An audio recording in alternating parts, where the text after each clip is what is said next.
This week on Givers, Doers, and Thinkers, we speak with sociologist Wendy Wang about the evolving state of marriage and the family in America as we approach the semi-quincentennial.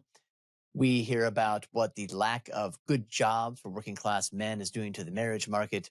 And most alarmingly, we learn that a shockingly high percentage of Gen Zers and millennials are looking forward to their AI boyfriend or girlfriend sometime in the future. Please join us.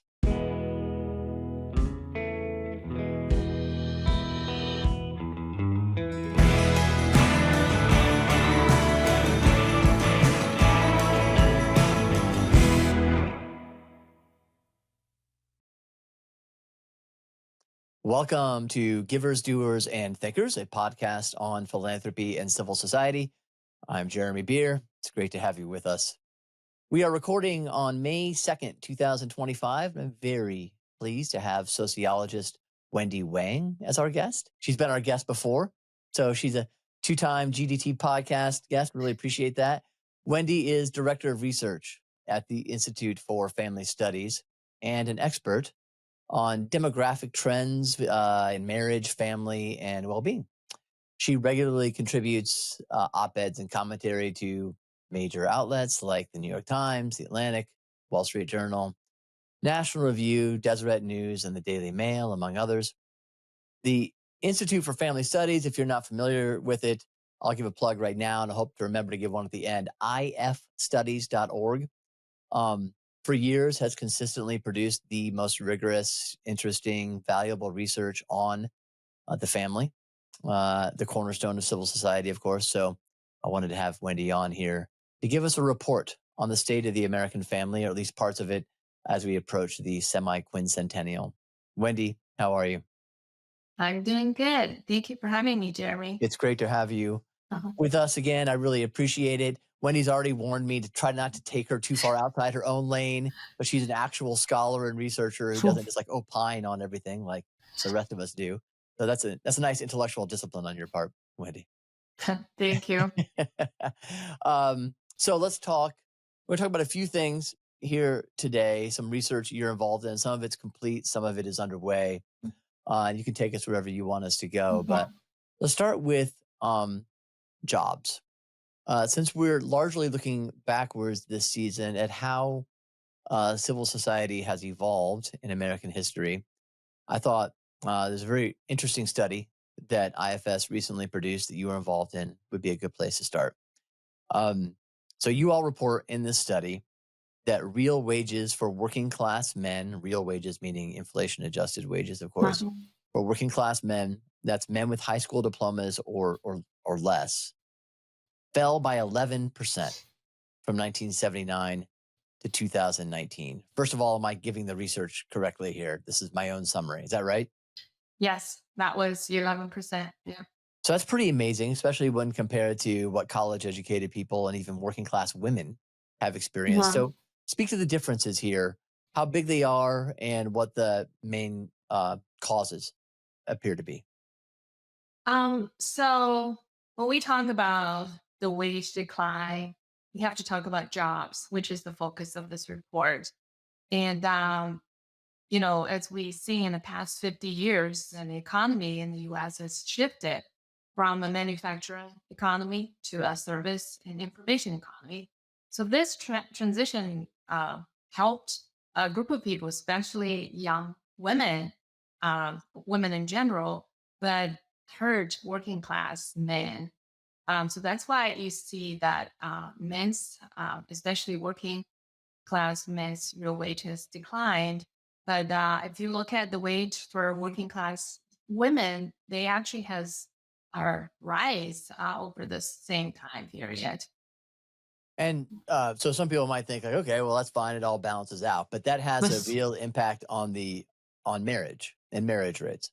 Yes. So even though we're in 2025, when it comes to finding the right spouse to marry, men and women still have different criteria.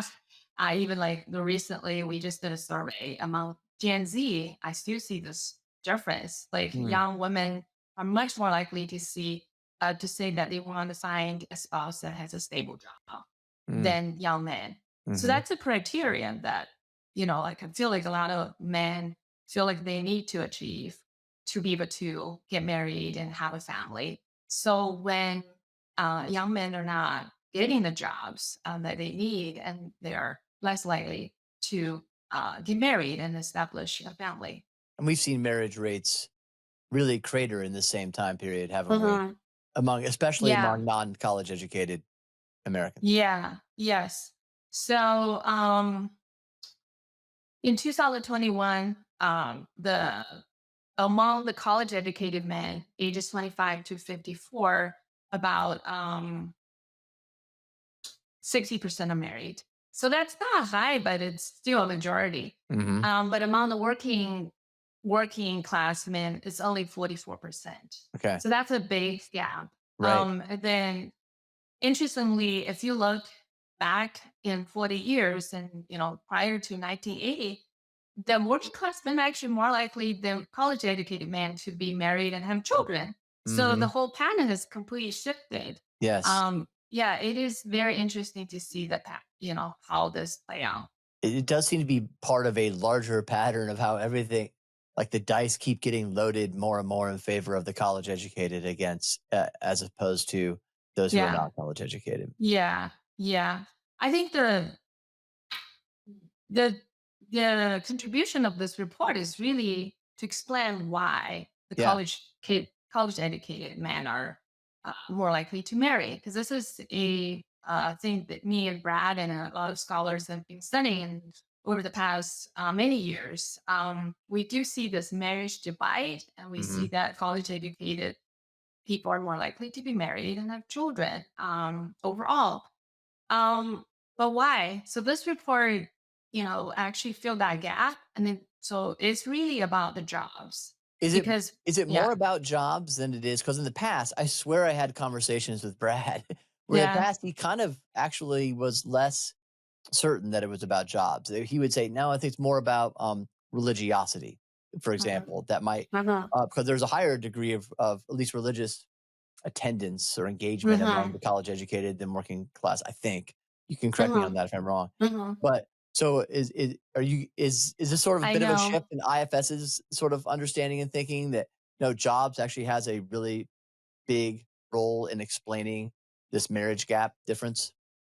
Um, so a lot of things matters. I mean, Yeah. marriage formation is a complex thing. We don't want to say it's just only jobs or it's only Mhm. culture, people's thinking. I think all plays a role. So this report itself, called "Good Jobs and Strong Families," is really focusing on the job part. Yeah. I think especially from men's perspective, let's just say, especially, this is about men's jobs. I do think it plays an important role because as we talk about, jobs are important to everyone, but Yeah. especially for men. I think the, job is identity, is really like provide identity Right. for men. And I was talking to my husband last night. I was like, "What do you think about men being the provider?" He's like, "This is just the men's DNA. Men want to be a provider." And then so, these days you don't have to be the sole provider, but at Right. least be a provider for your family. If they don't have this opportunity to be a provider, they withdraw from like the civil society. And Yeah. then this touches on the religion part. And so they're less likely to attend church, and they're less likely to be engaged in any activities. So yeah, you're not only are you less likely to get married, but Mhm, you kind of there's this withdrawal of working class men from yeah, civic life apparently as a result of just of not having as many not being employed or fully employed. Is that correct? absolutely, Yeah. absolutely. So not only the identity part, I think it's a job also provide a structure in your life. Just fill Yeah. your time. So you have a schedule so that you don't just stay home, play video games, and do nothing, right? Yeah. We call that idle. Where there's actually a growing share of young men are I basically don't. idle, Do they not even married. count and they don't even count necessarily in the unemployment statistics, right? Because they're not actively looking for employment. Am I correct about that? Yes, Yeah. Yes. But they So, don't even show up when we see that unemployment is 5.1% or whatever it might be. uh-huh, That's actually not an accurate statistic in many ways because it's just ignoring this uh-huh. rising share of young men in particular who are just have opted out Yeah. completely. Absolutely. Because if you look at the people who are just like being employed versus not, and that's a much higher share of people who are not working at all. So that's Yeah. concerning. Yeah. I mean, that's the whole thing about we see the suicide rate, mental health problems, Yeah. alcoholism, drugs are much higher among young men, and we call that the death of despair, as Right. you may know. Yeah, it is not only affecting the marriage, but affecting a lot of areas in men's lives. So we've got a serious challenge here. I mean, we're barely Uh-huh, scratching the surface of it, but it's not just, uh-huh, oh, they're not getting married as often. They're also withdrawing from uh-huh, civil society. They're withdrawing from act just even seeking employment, a commercial uh-huh, society, you might say. And then we have this rising despair. This is terrible. uh-huh, So look, we have there's a little conversation going on right now you may have heard of about tariffs. This may have uh-huh, come across your radar. Like, is uh-huh. this um does it have any chance that this shift toward trying to reshore manufacturing jobs or to change the sort of incentive structure anyway, the economic incentive structure around such jobs, um, is that a potential fix to this problem, or is that a band-aid that has no chance of really doing anything impactful? I do think it has a chance. I mean, I think we're on the right track because terrorists, I mean, people are think about terrorists as bad. Hmm. And the prices are raising. But in the long term, if we can bring more jobs back to the US and people can actually have decent, good paying jobs, especially men, I think it's great. Great for for society, and also great for the our workers, and great for establishing families as well. Well, that's great. So, what and people can find this report. What's the name of this report? Is it "Good Job, Strong Families"? Is that the name of the Yes, it's report? called Okay. Good Jobs and Strong Families. It's actually done by Brad Volkovs, our senior fellow, All and right. We got to keep giving Brad all sorts of credit. yeah, All right. yeah, and another scholar. Okay. So yeah, But you're so director of research, Wendy, so you can talk yeah, about anything and take credit for it yeah. yourself. So Okay. on that note, I just also want to say something. So whenever we talk about missed jobs, I always remember what my advisor in graduate school told me. So she grew up in the 50s in a small town in Iowa, and her father was a meat packer. And but her father's wage was able to support a family of six children Mhm. and a stay-at-home mom. Yeah. That was in the 50s. Yep. So, and then she said, it's amazing. They had a good, decent life. And so I'm not saying that we need to go back to the 50s, having like breadwinner dad, breadwinner Mhm. man, and stay-home mom, that style. But I feel like it's really a big deal that if one person's wage could support a whole family, if we could do that, that would be great. If we bring some manufactured jobs and have those kind of jobs, I think it's definitely a win. Well, there's no doubt too that, Yeah. uh, move away from the single breadwinner model, and we can Mm, get into the reasons for that, uh-huh. whether and again, not necessarily saying it's the man who's in that role.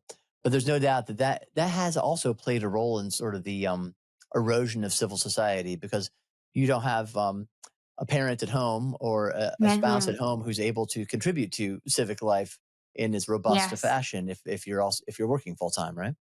Yes, because we have children to sustain our society, and who's Yeah. going to take care of children? I Yep. think we all know from the research me and Brad has done, a lot of scholars has done, the parents are the best caregiver for Hmm. your children. I mean, it's providing a lot of benefits for children and provides benefits for parents themselves. And so, I have one daughter, if you ask me. And I was like, I don't want anyone else to take care of my child. I want to take care of my child myself. So I think we do need to acknowledge this desire for mothers and for fathers to be with their children, take care of their children. but that is a full-time job by itself. Unfortunately, people don't kind of put a lot of value on it these days. Yeah.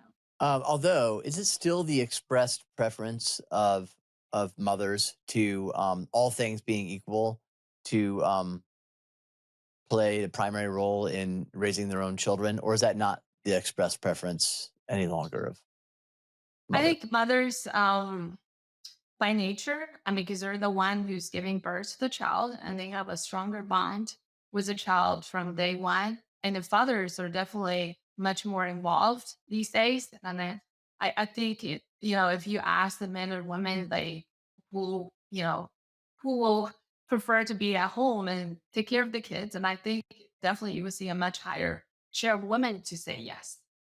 So that's what we see. And then if you look at the survey, that's what the women say as well. And because Mhm, we've done poll many years in a row, and we see the same pattern. And when you ask mothers, what do they prefer full-time job, part-time job, or stay at home? Most mothers don't say they prefer full-time job. They actually prefer a uh, part-time job or stay at home. So that's their mhm, preference. So I feel mhm. like we need to respect and acknowledge this preference. Um, you're actually doing some work right now, and I know it's not Mhm, completed. And again, I know you're mhm, such a good researcher, you don't want to sort of jump the gun, but tell me, mhm, you said you're doing some work on the connection between motherhood and happiness. So mhm. tell me Yes. what is what questions are you pursuing with that research? Mhm. So the genesis of this is there's a lot of media reports about the negative part of the motherhood. So if you Mhm, read New York Times, Atlantic, and there's a lot of things about how single women, no children, are the happiest people on earth, mhm, or like single women are, are they becoming richer? So we just want to really find out, is it true? So we and Brad has done a couple research on this already. And so we mhm, use a general social survey data, and we find out that if you look at happiness and then look at four groups of women, married, have children, basically married moms, and married women who don't have children, and unmarried moms, and unmarried women who don't have mhm. childless women. It's Yep. four groups. So the happiest group is actually married moms. Mhm, And that is just really contradict with what we see in the media, but yeah. it actually aligns with what a lot of people feel themselves, right? So if this research we're doing is to take a deep dive and figure out Mm. what are the things that actually make motherhood uh, so rewarding and to like make mothers happier. Like, what are the factors contributing to mothers' happiness? Do you have some hypotheses here as to what you're going to find? Yes, we do. So we do find some of the negative part that people talk about. Mothers Mhm, are more likely to report that they're exhausted at the end of the day yeah. and they don't have much time for themselves, which is true. But they're much more likely to report they're more rewarding. Their life is more rewarding and meaningful, which is really a big factor when it comes to predicting happiness.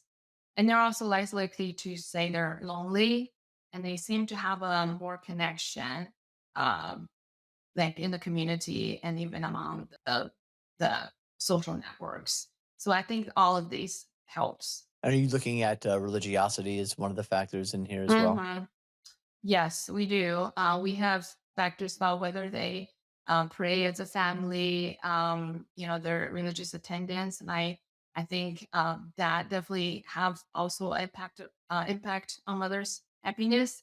And although we do like recently, Brad has come up with a piece about motherhood and talking about religious women. Are actually most likely to be married and have children. So Mhm. that goes with this pattern. Like we can expect that the religion plays a positive role In producing happiness. in producing happiness for Yeah, mothers as well. Yeah. right. Hi, I'm Chris Kittemeyer, CEO of Amphel. I'm excited to share that this season of Givers, Doers, and Thinkers podcast is sponsored by AmFell. Whether your nonprofit needs help raising major gifts, building your donor pipeline, or crafting a winning fundraising message, AmFell has the expertise to help your organization thrive. We work with mission-driven organizations across the country to help them raise more money and advance their mission.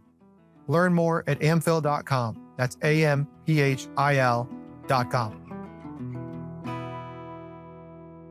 Then let's keep talking about some of the other research that you're involved with right now. Again, not necessarily completed. And I'll go back to something you started talking about earlier, which was uh,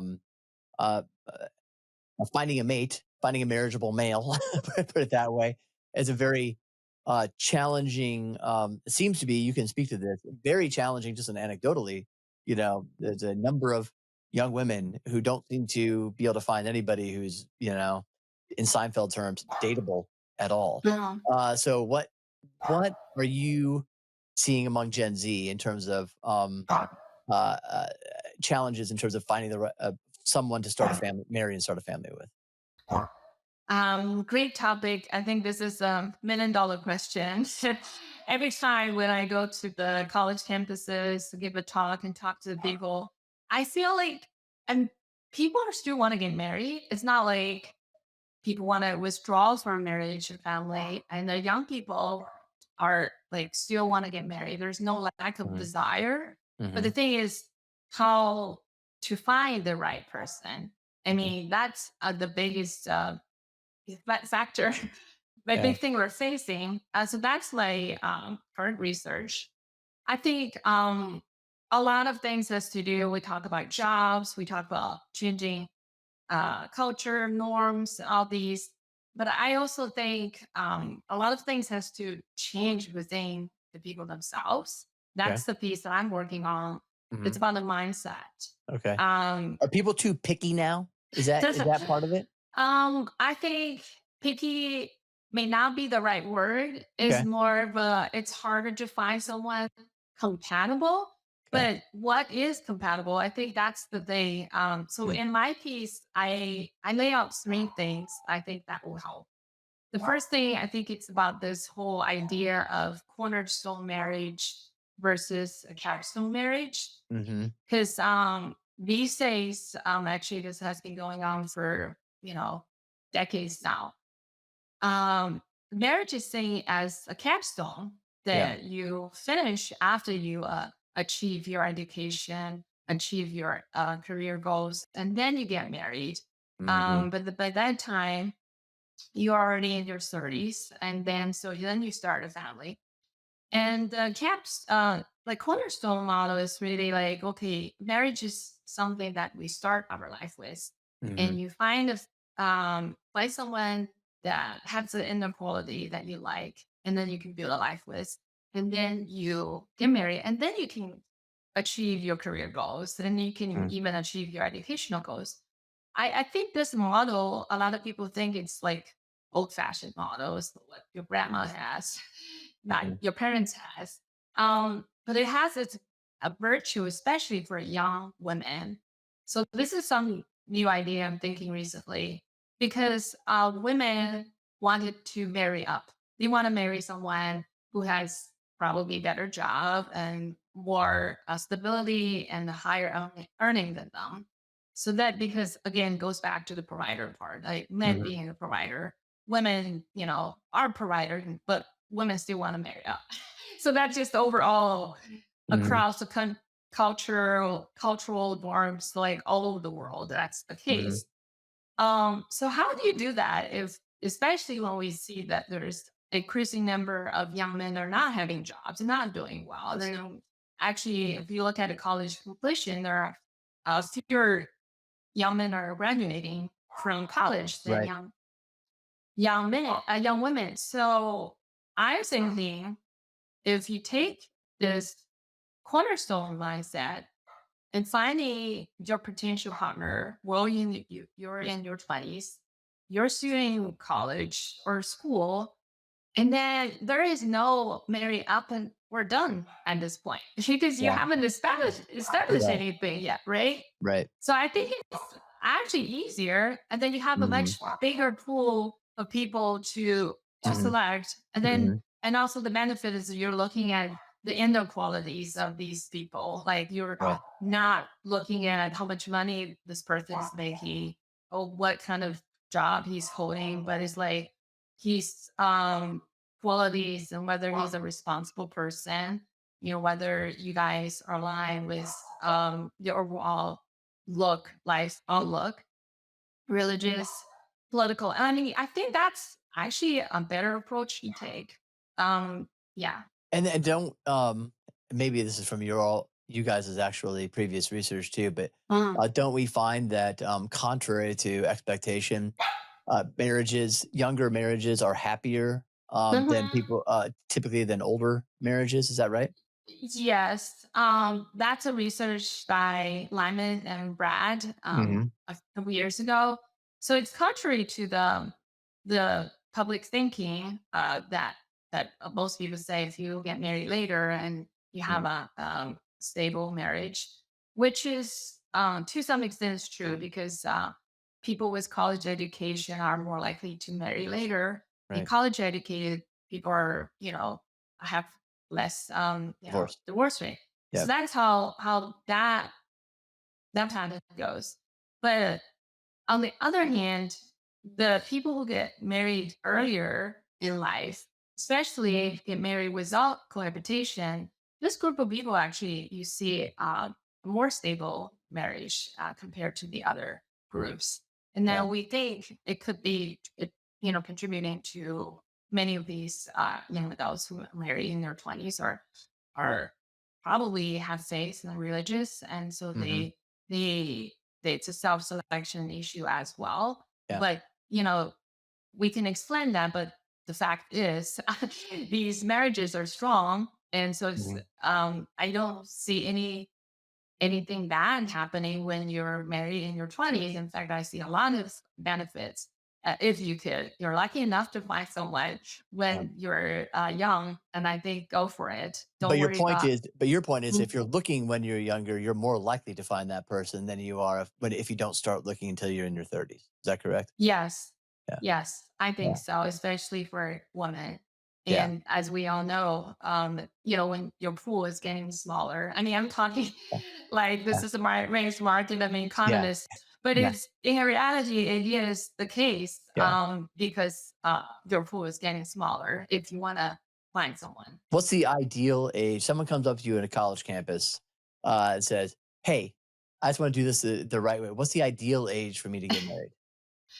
I remember a few years back, there was some research about this actually. Um, I don't know the answer off the top of my head. Mm. I think there is no ideal age for every person, Right. right? And it just like you get married at the time when you feel it's right.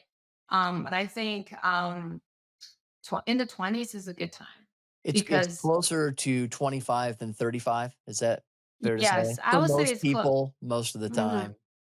Yes.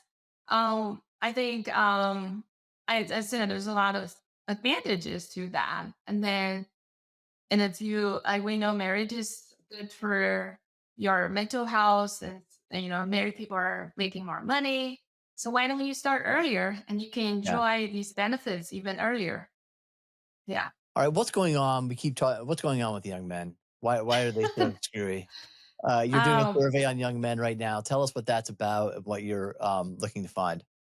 so I know that young men are getting more attention these days because for a long time, we're focusing on women.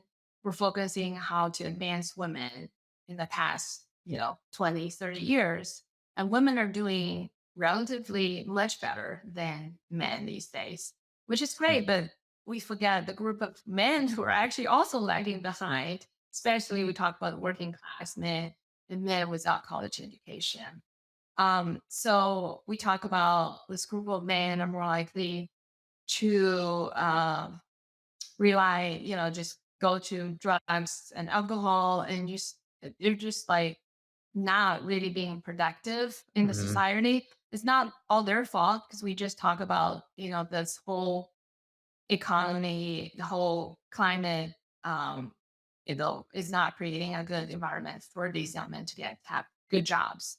We want to do a survey. Actually, the survey is just completed to ask young men themselves, what do they feel like? What are the Hmm. things that they feel like they're actually stopping them from being productive? Mm, What are the things that they're worried about? So what do they see masculinity? Like, is it a yeah. good thing or bad thing? Like, we ask a lot of Hmm. questions in the survey. So I think it will be a really important contribution to the field Have you once taken a we peek finish. yet? Do you have any idea what's washing out? Um, I I don't know. Unfortunately, I Okay. just got the survey back last week. I haven't dived in. I All right. only because I'm also interested in a gender comparison. So we also asked the young women some questions just to compare. That was the early finding I told you about. Yeah. Even with this Gen Z men and women, we still see a same pattern. Like women are still looking for someone who's always this stable job. Yeah. They're looking for different things than men are looking for. Yes. So it's not like Yeah. in today's day and age, Yeah. we're all the same. Yeah. It's not. And We're still different. the Yeah. same pattern that's held for the last 100,000 years or so. Yeah. Yeah. It's Yes. still Yes. operative in 2025, despite everything. Mm-hmm. That's interesting. Mm-hmm. All right, let's shift over. We're going to go back to kind of jobs and technology now a little bit. This will be sort of the last thing we talk about.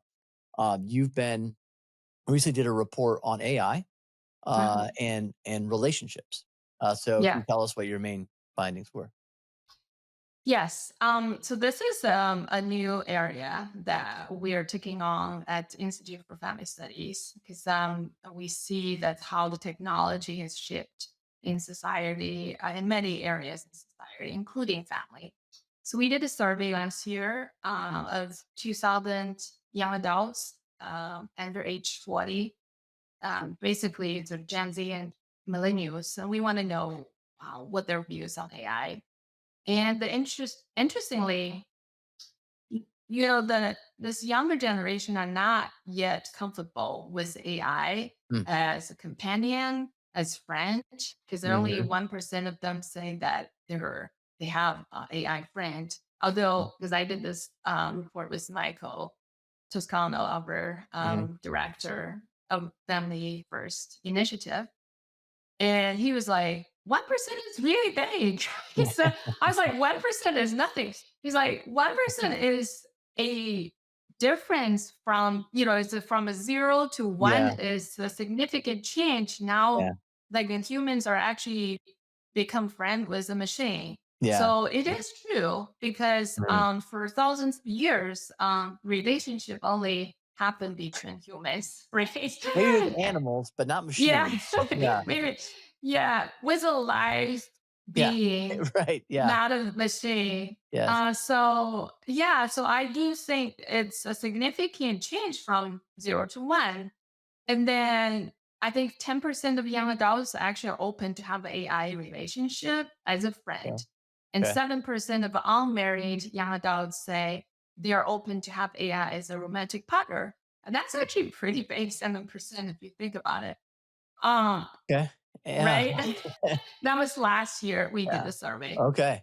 Um, and then the most striking finding for us is, when you asked about the future, Yeah. 25% is about 1 in 4 young adults say that AI partner can replace their real life romance. Can Okay. be they like literally 1 in 4 people believe that they could have AI as a partner in the future. That's big.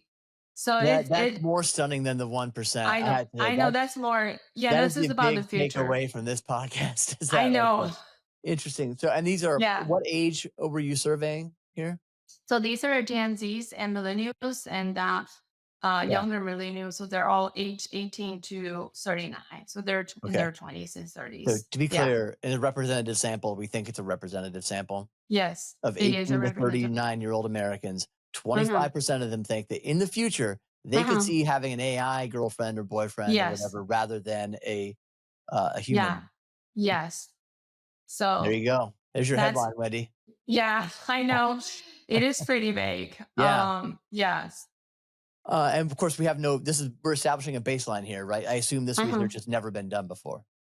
No, we're the Yeah. first to conduct the survey. So Yeah. after the report got released, yeah, we got a lot of What media demographic coverage. differences do you see between the people who say that 25% versus the 75%? I'm very curious. Like, how do they differ on other characteristics? Do we know? Um, Not to put you on the spot here and make you pull up your I'm pulling out pivot my tables in bar Excel. charts. Yeah, exactly. But I assume there have to be some. I bet my bet is Yeah. there's some interesting, significant differences between the 25% who see AI romantic partner in their future potentially, and those who do not. Yes. So I would say that there's a little gender differences. Okay. And then, the men are more likely to be open Yeah. They don't want the for, messiness of a flesh and blood relationship. I get that. That's typical maleness.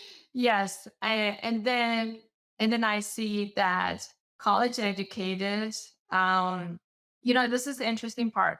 Actually, college educated young adults and young adults with higher incomes are more likely to be against it.